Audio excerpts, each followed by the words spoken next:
All right, we're just past 5 o'clock here, and I'd like to get started to be cognizant of your time as attendees and our speakers' time for joining us. So I'm Dr. Tony Nunez. I'm the president of Rocky Mountain ACSM, and it's my pleasure to introduce Dr. Kelly Pritchett from Central Washington University. And she's going to be giving her talk on nutrition considerations for para athletes. So I'll go ahead and let Kelly take it away. Thank you. Thank you for the introduction and thank you for inviting me to speak.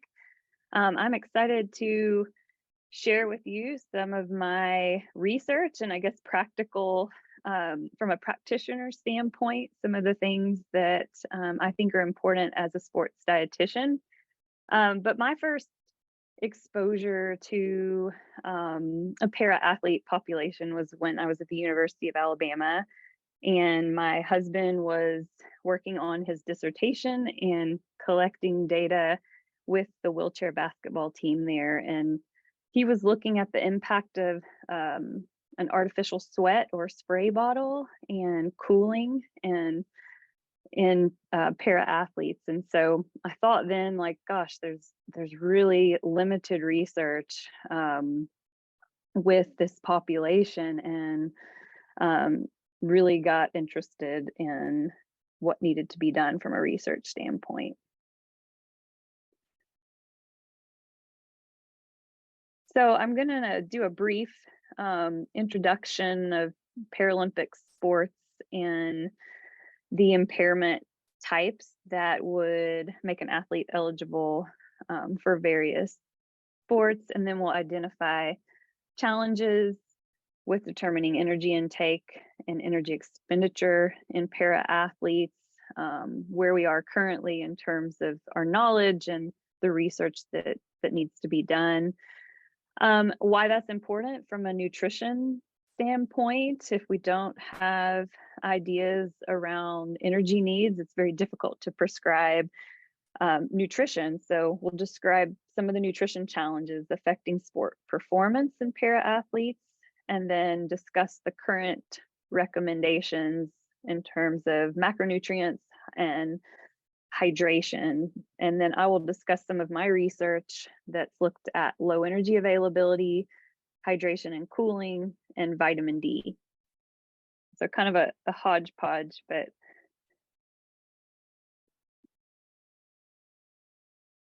and so one thing that we do know is that the Paralympic participation, while we'd like to see more, the movement is definitely growing. So the first Paralympic participation was in Rome in the 1960s, and there were 400 athletes that competed at those Olympics. And of those 400, that's a combination of able-bodied and para athletes. And we'll define para athlete in just a minute, but and then in fast forward to 2016, there were 4,328 athletes across 22 sports.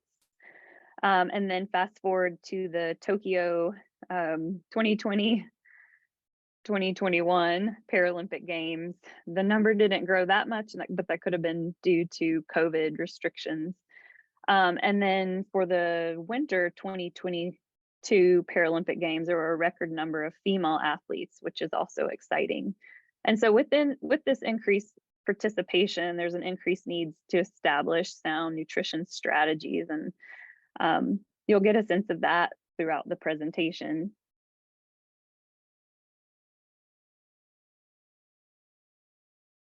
And so to define a Paralympic athlete, the US Paralympic.org defines a Paralympic athlete as an athlete with an impairment. And you'll notice here that, just to give you an idea of some of the sports, look very different to, for example, sit volley, different than what we would see with an able-bodied population. But these athletes have some impairment of the lower limb. So these are the impairments or eligible impairments to compete in para sport. And I think that with this lecture series, you may get more information on this, but I'm just doing a brief intro.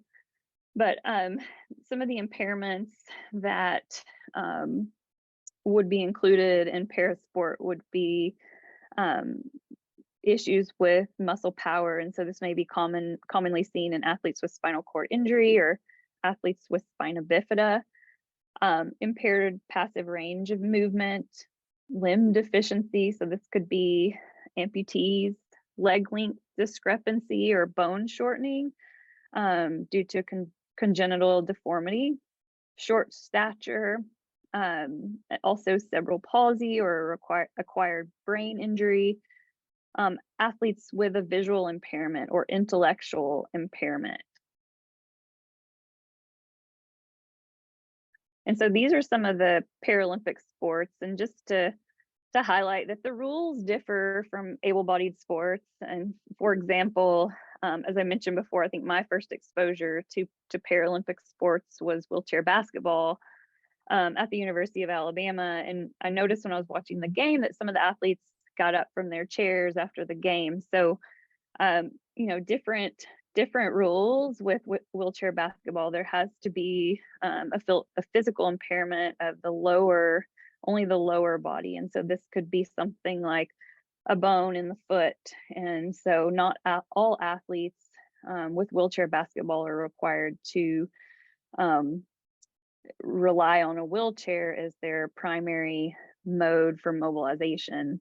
And then if you look at football 5-a-side, this is athletes with a visual impairment versus football with 7-a-side or 7 athletes on each side. This would be cerebral palsy. And then wheelchair rugby, these athletes would have a physical impairment to all 4 limbs. And so this is typically your athletes with spinal cord injury or with quadriplegia or tetraplegia.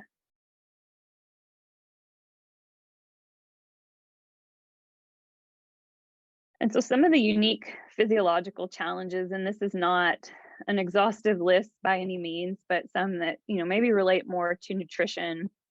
And this picture is this athlete in the picture, Susanna Scaroni, who's also a dietetic intern, which is exciting. So she, in the future, will hopefully be involved with, the Paralympics and from a dietetic standpoint. But she is the 2020 gold medalist in the 5,000 meters.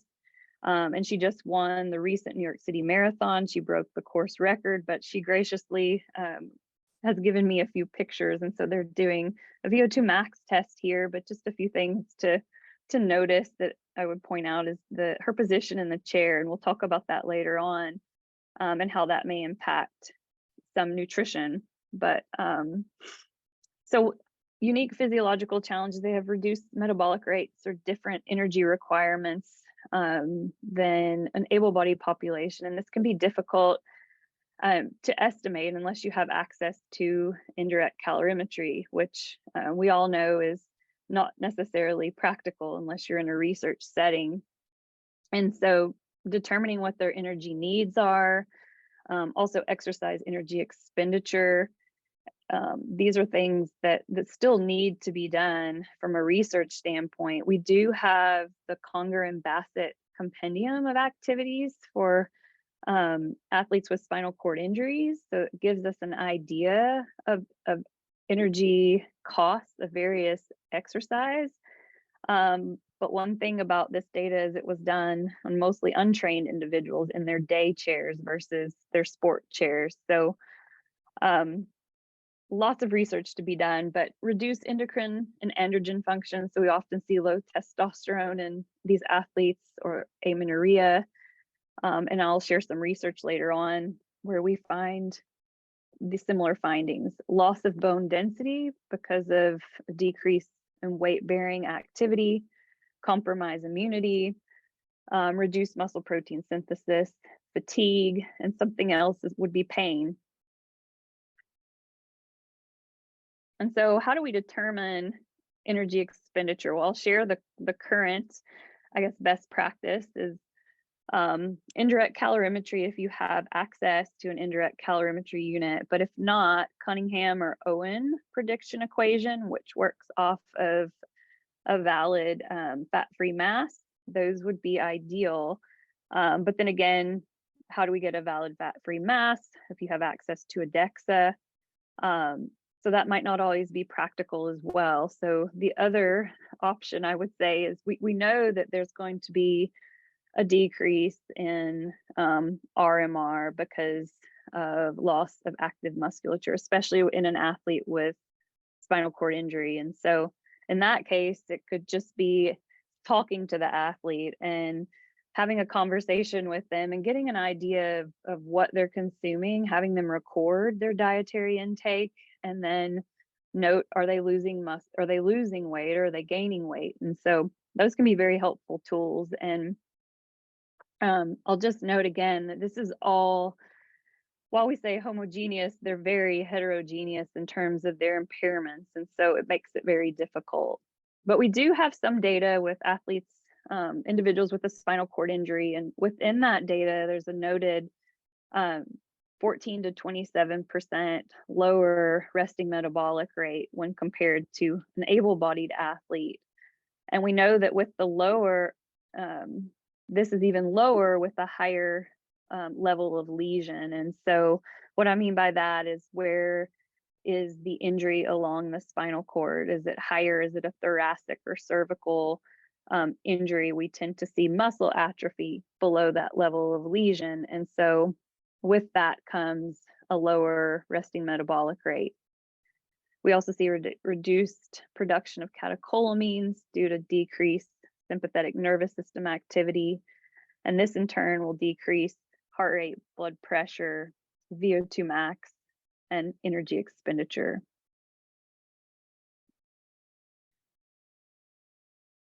Then on the same token, to make it a little more confusing, but we also have factors to consider with increased energy expenditure in these athletes. So while their resting metabolic rate may be lower, when we look at ambulation, for example, or moving from one place to the next, that may require greater energy costs than, say, an able-bodied individual. And so we see this particularly in amputees, as well as athletes with a spinal cord injury. And I vividly remember watching when we were at the USOC several years ago, collecting data with the US wheelchair rugby team.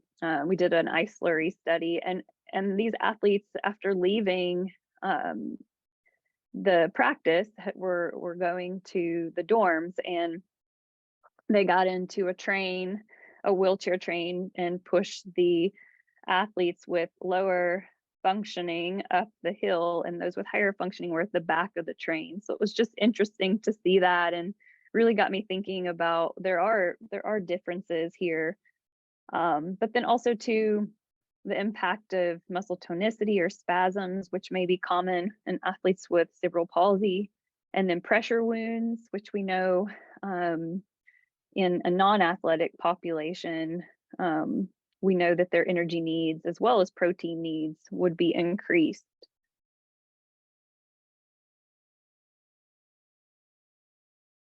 And this is Tatiana McFadden. Many of you may be familiar with her. She's a multiple time medalist at the Paralympics, and you may have seen her before. But nutrition challenges that impact performance. And again, this is not an exhaustive list, but lack of sports nutrition education. So just knowing how to fuel, but then I'll also highlight that because their resting metabolic rate is lower or maybe decreased, we have to think about nutrient density on a lower energy budget. And what I mean by that is getting in important nutrients. So it could be vitamin D or calcium or iron. These are micronutrients of concern in an able-bodied population, but also could be concern in a para-athlete population. Their body position during exercise, which I mentioned before. So if you see, it's a very forward body position, and so there could be pressure on the gut, which can be uncomfortable.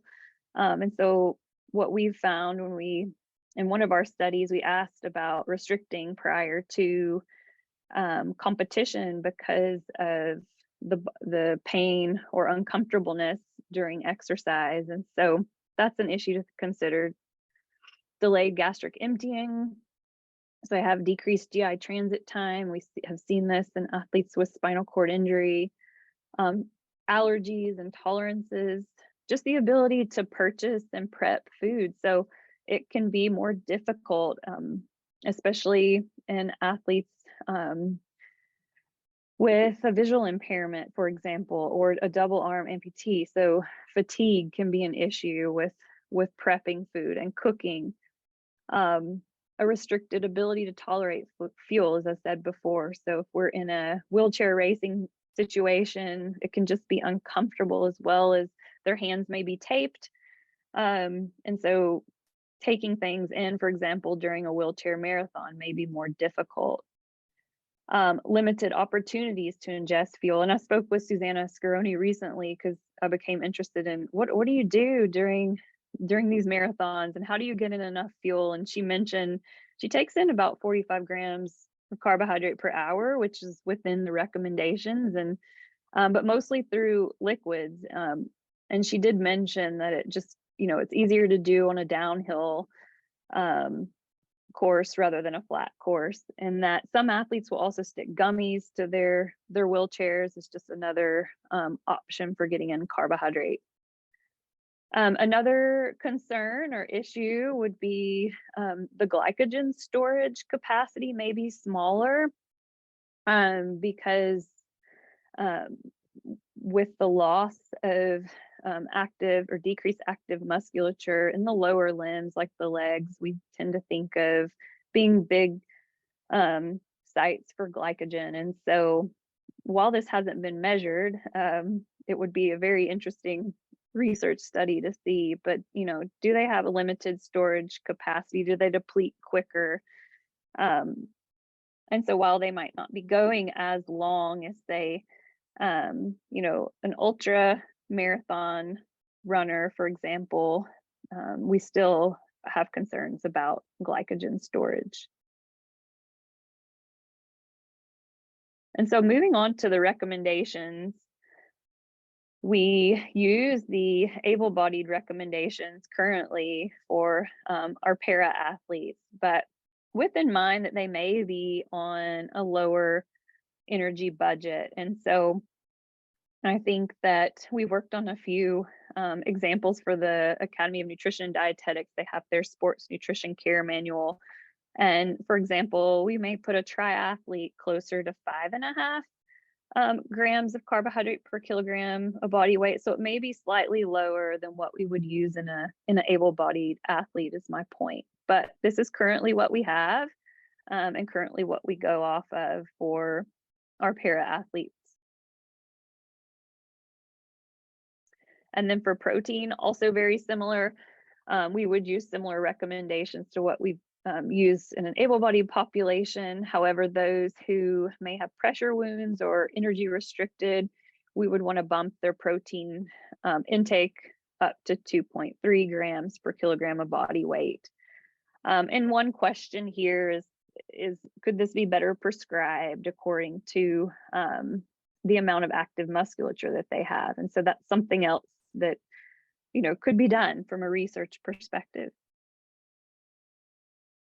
And so given these nutrition challenges, this led us to become interested in energy availability in this population, and whether or not they may be at risk for low energy availability. And so I'll talk about this concept of energy availability for those who may not be familiar. It's the energy available for healthy and normal physiological function after exercise energy expenditure has been accounted for. And so it's thought that those calories left over go towards vital functions like heart rate, breathing, menstruation. And so the equation that we use in the literature is energy intake minus exercise energy expenditure divided by fat-free mass. And so an example would be if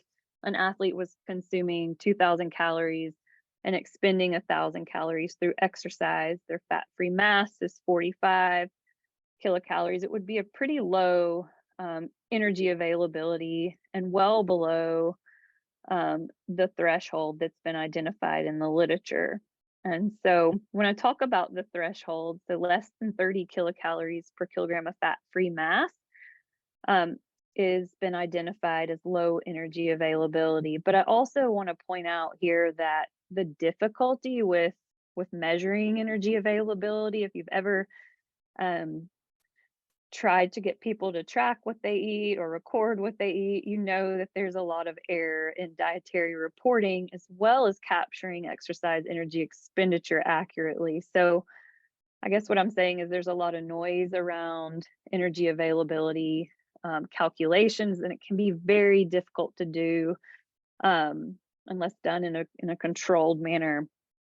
And so with this threshold, it's thought that this is where we see menstrual dysfunction or amenorrhea, which would be considered to be a lack of 3 consecutive menstrual cycles.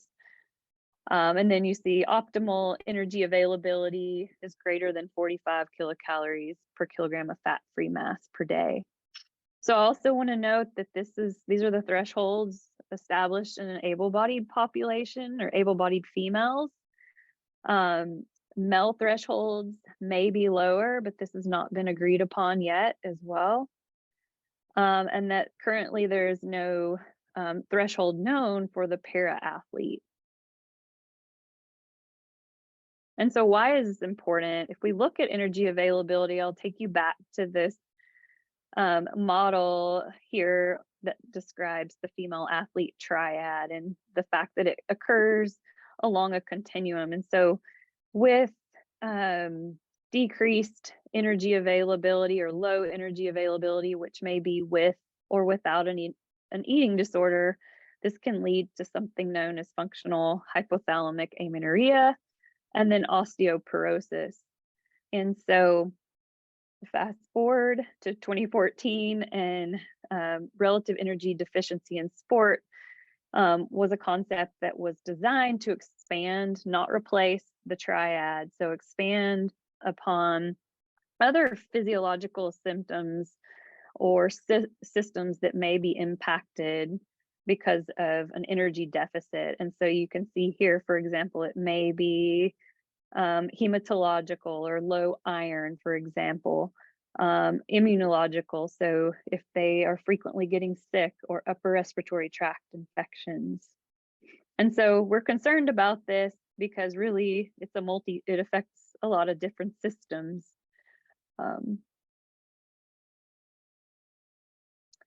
And so when we were looking into low energy availability, there was one study that had been conducted at the time using the LEAF-Q, which is the low energy availability in female athlete questionnaire. And this was conducted in a survey using 260 para athletes.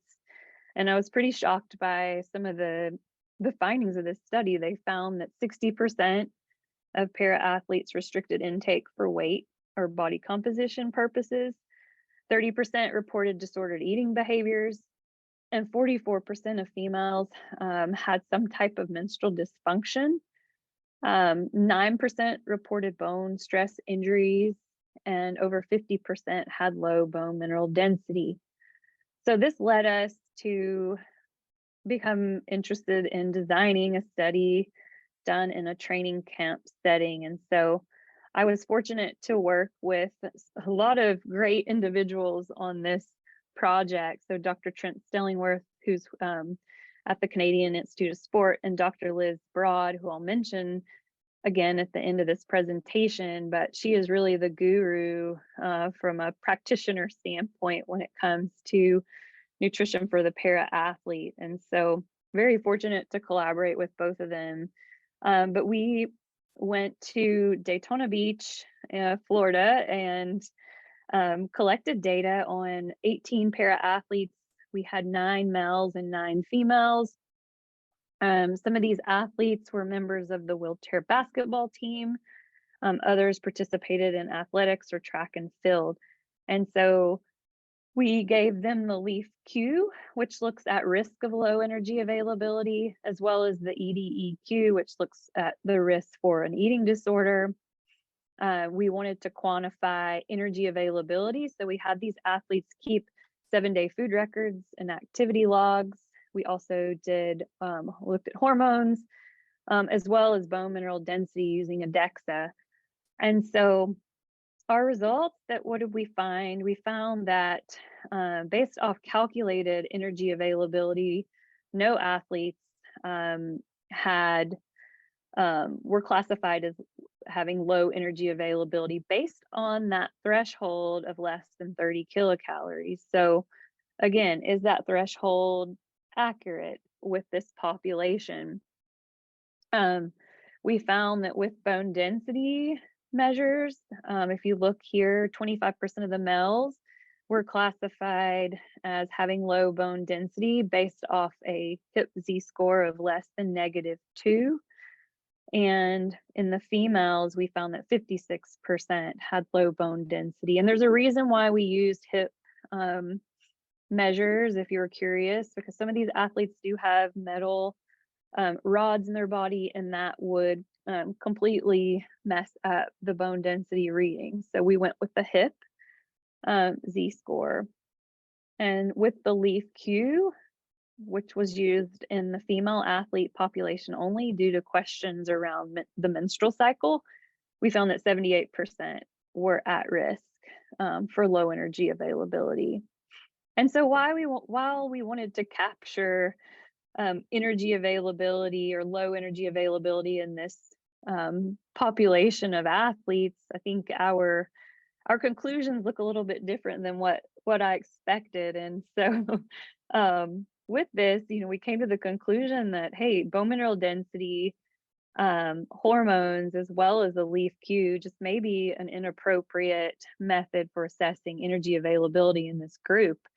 And going back to bone health, the low bone density is more than likely due to the injury rather than a low energy availability. And so I think that the future research needs to establish better ways of assessing energy availability in this population. And so now I'll switch gears and talk a little bit about thermoregulation and hydration challenges and some of the research that we've done there. And so another thing I'll mention is the majority of the research has been conducted in athletes with spinal cord injuries. And so that was where my interest is, but I do think that is pretty common to see a lot of the research done in that population. And so what we know is that there's an impaired ability to thermoregulate due to a decreased sweat rate, depending on the level of lesion or injury. Is it complete or incomplete? We typically would observe little to no sweating below the level of lesion. And so they may have a reduced thermal perception, so they have a hard time feeling cool, as well as we know that this decreased sweat rate would alter or lead to an increase in core temperature much more quickly than what we would see in an able-bodied athlete. There may be a potential to overdrink just to try to cool themselves. And so they may have difficulty drinking, as I've mentioned before, with taped hands or position in chairs, time to ingest fluid. And then with those athletes with a visual impairment, there could be an inability to assess their hydration status by looking at urine color. And then another concern would be inconvenient bathroom access with air travel. So oftentimes these athletes may be the first to board the plane and then the last to leave the plane. And so a bathroom visit just may be inconvenient. And so this may lead to intentional fluid restriction. And so with this group of athletes, we know there's a risk for dehydration, heat exhaustion, inability to complete training sessions. And so I had the opportunity to work on this paper as well with 3 USOC Paralympic dietitians prior to Tokyo. And so we focused this paper, which is published in Current Nutrition Reports, on hydration and cooling strategies for para athletes. And to, again, just point out some of the challenges that I mentioned already, but abnormal sweat rates and thermoregulation. And so with an athlete with spinal cord injury, we may see decreased sweat rates, but then athletes with cerebral palsy may have increased sweat rates. And so within this paper, we provide some practical solutions for different scenarios if you're interested in checking that out. But one thing that I'll note is probably the best solution is to use cooling strategies, not just hydration. Their hydration needs may not be, because they're not sweating as much, may not be as great. So it's better to use a combination of these methods, from cooling vests, cold towels, or ice slushy. And then with bathroom use and travel situations, it can be beneficial to provide some type of electrolyte, so sports drinks or a salty snack that can help with some of that fluid retention when they're traveling. And then other strategies could be, I'll talk about a study we did with an ice slurry, but experimenting with some of these internal cooling strategies, the use of slurries or popsicles, external cooling methods. So I mentioned the spray bottle or artificial sweat at the beginning of this presentation, cooling vests, ice cold towels around the wrist or neck. And then finally, determine individual sweat rates and their individual tolerance from a fluid standpoint. A pre-exercise salty snack can also help stimulate thirst and fluid retention. And then finally, menthol used in a cold water beverage or an ice slurry may help with that feeling of coolness, but also used with caution. And so we highlight a lot of these strategies in the review paper that I just mentioned.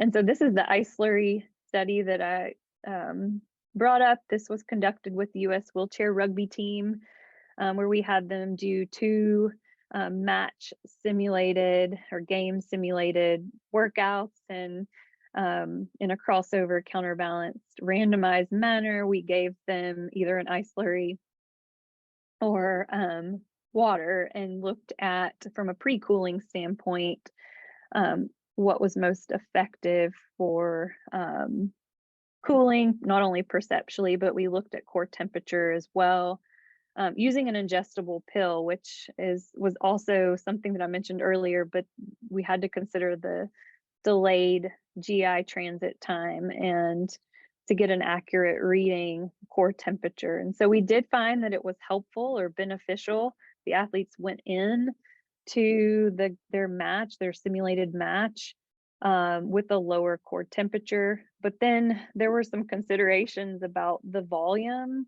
that provided. Some of the athletes claimed maybe it was too much. It was hard to eat.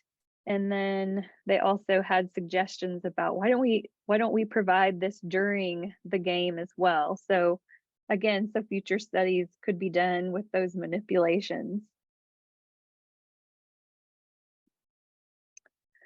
And so I wanted to highlight just a few athlete scenarios from a cooling and hydration standpoint. And so if you have an athlete with quadriplegia, or a wheelchair tennis player, and the competition scenario could be it's outside, there's no shade, long matches or multiple matches in a day. And so this athlete, we know, may have a decreased sweat rate, and this impaired thermoregulation may create an increase in core temperature. So there could be a potential to overdrink. And so what can we do from a cooling and hydration strategy? Have the athlete start the match adequately hydrated, going in pre-cool using cold water, ice vest, ice packs, or ice towels, mister fans. So there's lots of different options, but just to give you an example of an athlete scenario and how this would actually be applied on an individual basis. And so changing gears again, we became interested in vitamin D as well from a research standpoint. We knew that these athletes have, challenges with thermal regulation due to limited time spent outdoors during the summer months, knowing that, our best source of vitamin D is going to be sunlight. And so we became curious, what is the vitamin D status of para athletes or athletes with a spinal cord injury look like? And so we found in our first study that a large majority of athletes had insufficient or deficient vitamin D status. And so we then went into a follow-up study where we wanted to look at supplementation, vitamin D supplementation on 25-OHD status. And so I think this study is unique in that we provided a sliding scale vitamin D supplementation protocol based on their initial vitamin D levels, which I think even in some of the able-bodied studies that have been conducted, they tend to apply a blanket dosage of, say, 4,000 IUs of vitamin D3.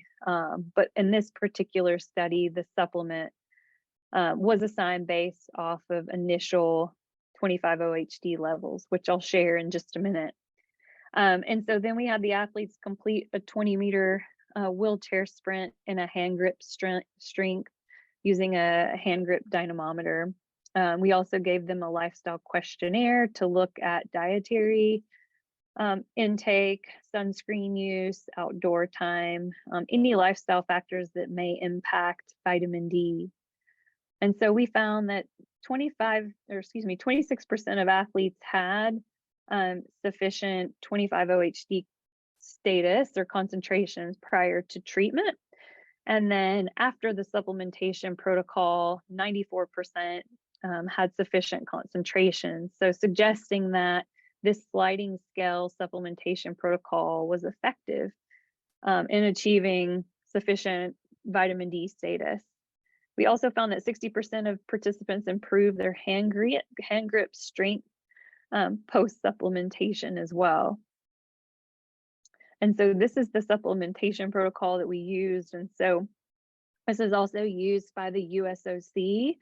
And depending on if they were deficient, they started with 50,000 IUs per week for 8 weeks and then continued on a maintenance dosage.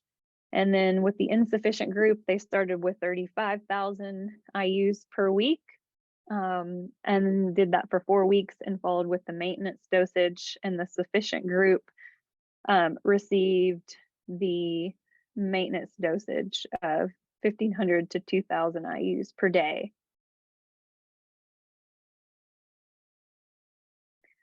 And so with all this being said, I would say there's really a need to bridge the gap between able-bodied research and para-athlete research. So there's definitely more work to be done moving forward. So if some of you are grad students, hopefully this has given you some good ideas. But then I also want to point you to some of the resources that are currently available from a nutrition standpoint. So I mentioned at the beginning of the presentation, this book, Sports Nutrition for the Para Athlete by Dr. Liz Broad, is a fantastic book.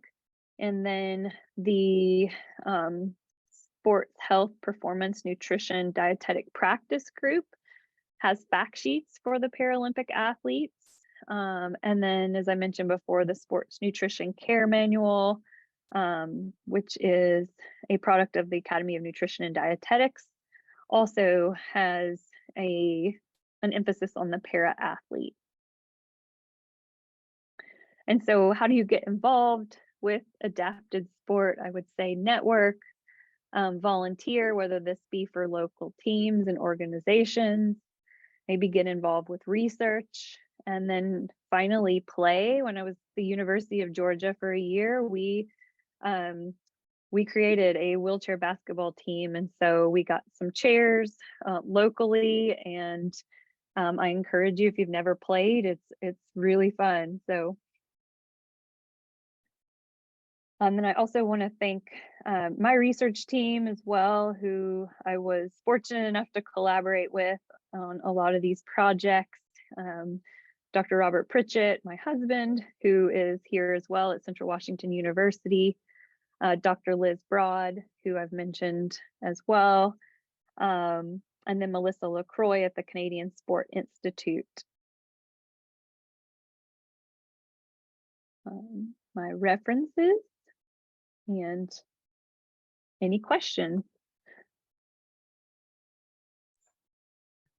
Awesome job, Kelly. Thank you so much for going through all of that. To give Of some of course. our attendees some time to type their questions into the chat, which we'll be able to get to. So if you have questions, as is noted in the chat, please do type those in. I'll start us off though. So Okay. I found it interesting. You brought up muscle glycogen and how there may be a limitation on capacity. Mhm. With the research on able-bodied individuals, we notice that muscle glycogen storage capacity increases as they become more trained, Oh. right? So Mhm. is that something that you would expect to see in a para athlete who say becomes wheelchair bound and they have to use their arms more often than they typically would previous of their injury? Yeah, definitely. I would say it would probably be the same. Again, we don't have the research, but I would assume, similar to an able-bodied athlete, we would, and again, this could be looking at glute four expression or, maybe those things that we see change in an able-bodied individual athlete, but I would expect that. Okay, good. So yeah, you said no research on that though. So no one's looked at that at this point. All right. Nothing coming up in the chat yet. I have one more question though, luckily. Mhm. Is there a specific electrolyte that you found that may be providing a greater benefit for fluid retention? So, like sodium versus potassium. Do they do any of that research on the different electrolytes that are found in the liquid forms? I would say sodium is definitely the biggest because we know that sodium is the primary electrolyte lost in sweat. So, yeah, it would be an emphasis on sodium, whether it be through salty foods or a higher sodium sports drink. Got it. Makes complete sense. Yeah. So I have a question. I think. Ooh, it was there. No, I got it. It came back. So I know your work has been specifically with Olympic para athletes. I'm Mhm. thinking of like veterans and coming, with Yeah. amputation and things like that, and Mhm. they're also very active individuals. And is this something that other places are looking at too, like the VA or other sports bodies or something to include those military individuals too, and doing studying with them? Or is it just primarily with the Olympic athletes? No, I definitely think that there needs to be done with that population of maybe veterans, and um that's something that have written a grant in the past and tried to pursue some funding specifically for that population. But I'll tell you that the difficulty, and this is something I should have mentioned, is just um, finding a population or a group to conduct research on. And so um, that maybe explains why we've focused more on the the high level or elite para athlete, is because we had access to that group of athletes. So that's really, I think, the biggest challenge is access to these individuals and a group of them. And if you'll look too at the research, you'll notice that something else, and again, I keep thinking of multiple things, but the sample size in a lot of these studies, tends to be pretty small. And um, I think Dr. Liz Broad as well mentioned that she had data from her thesis, and this was maybe in the 90s. And she never got it published, but it was looking at energy expenditure, and I can't remember which sport, but I think, she had 6 athletes maybe, but it wasn't publishable. And so, which I think, should have been overlooked in my opinion, because I think, we need work in this population, and there are challenges, but it's a good start. So I don't know if I answered your question indirectly, but I do think, yeah, that we definitely need to branch out and focus more on, the recreational or maybe the university athlete. I think one thing to note is that these sports or adapted sport provides a lot of these individuals with an outlet and, just a positive in their life. So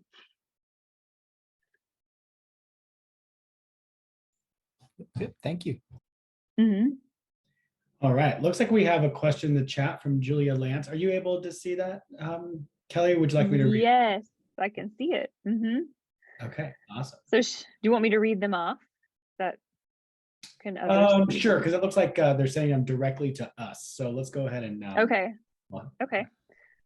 So she says, aside from using the hip site for DEXA scans that you mentioned, do you know of any other scan techniques for assessing body composition in para-athlete populations? So that's a good question.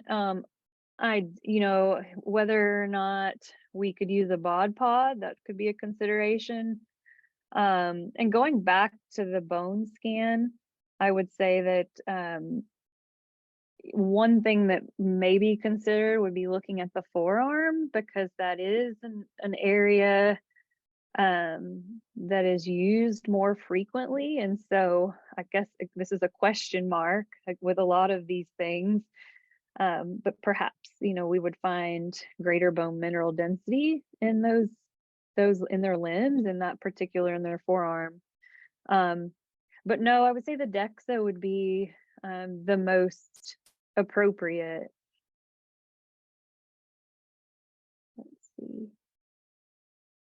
And then the next question asks about, could you tell our students the path to becoming a dietitian? Yeah. In case any of them are interested, definitely. And so this is something that's just changing as of 2024. To sit for the RD exam, you will have to have a master's in a health related field, but it's required that you do an undergrad program or a didactic program in dietetics, then a master's degree in a health related field, and then you complete it's 9 to 12 month dietetic internship, and then you can sit for your RD exam or registered dietitian nutritionist exam. And then furthermore, if students are interested in sports nutrition, they can obtain the board certified specialist credential in sports dietetics. And so that's another 2 years. So you have to be a dietitian for 2 years, and then you obtain 1,500 specialty practice hours. So hopefully that answered the question. Let's see. Are athletes usually pretty open to helping you with research, or do they think you're getting in the way of their training? That's a great question. I would say they're pretty open. That's always a tough one, right? I think it's the coach, that you kind of have to really get them to buy in, but definitely not. I think it was a lot of fun collecting data with these athletes and just getting to know them and understand their culture. And so, I think there's always like that concern, but it shouldn't prevent us from doing the research. Awesome. All right. Any other questions from the attendees? Yeah, I was just in a meeting with the head of the nutrition department here at Metro State University of Denver, and she was just telling me all the changes that are in place now for sitting for the RDN, and it's like, whoa, I got a lot more to get through now. Yeah, it's crazy. It'll be interesting. Definitely.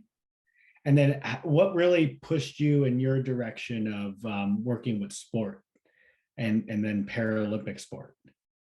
Yeah, I was a swimmer, collegiate swimmer at the University of Alabama, and really at the time there were not many resources for athletes, and so knew that I wanted to work with sports just because of mistakes that I made as an athlete.